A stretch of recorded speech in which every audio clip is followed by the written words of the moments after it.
Some of you have heard, I shared the story a little while ago, how just a few months ago, I was working in my front yard fixing some things, and some Jahovas Witnesses come by, and they say, hey, can we talk to you? And I'm fixing something. I go, of course. How can I? Yeah, I got some things to say to you too. Let's talk. No, seriously, because I just think, here's some human beings. I need to love on them. They're trying to love on me. And so they start sharing some things. And I just said, hey, can I tell you? Can I just tell you a couple things that God's done in my life recently? Just a couple things. I mean, this will blow your mind. Let me just tell you about some answers to prayer that just happened like last week. And this lady goes, God doesn't listen to everyone's prayers. And I said, you know what? Actually, biblically, you're right on. I go, James 1 says that if we doubt, he's not going to listen to us. James 4 says if we ask with the wrong motives, he's not going to listen to us. 1 Peter 3 says if I don't honor my wife, man, my prayers are going to be hindered. He says in Isaiah 58, if I don't care for the poor, it doesn't mean if I fast and pray. He's not listening. Yeah, I go in Amos, he says, I don't even want to hear the noise of your songs. I'm not going to listen to that. He says, if my people would humble themselves, and turn from their wicked ways. I mean, there's conditions. Says, you're absolutely right. He does not listen to every prayer, but he listens to mine. And I said, and I tell this one story of this thing that happened, and she's like, wow. I go, explain that. Why does he listen to me? And she goes, let's get out of here.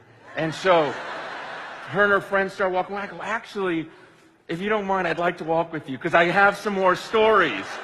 And because I didn't want them to just walk away. I just want people to know this Jesus, because there's nothing like answered prayer. There's nothing like, no way, I just spoke to God and he listened to me. I mean, that's my favorite thing on earth. When I ask for something, I go, shut up.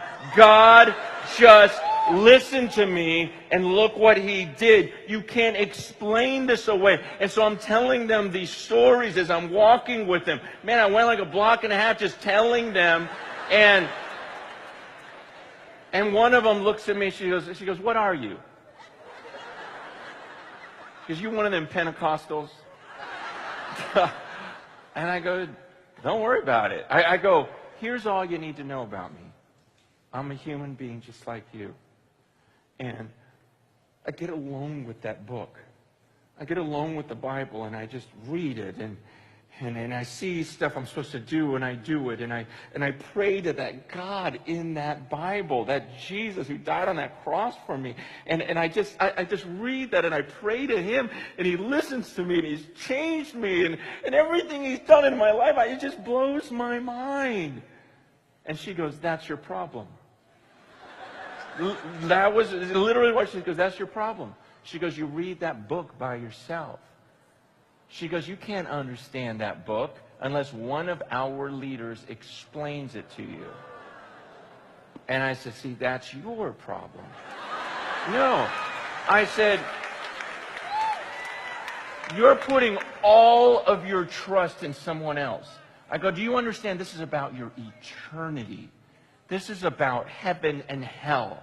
And you are putting all your trust in what someone else tells you. And you understand, man, I think some of us in the room do this.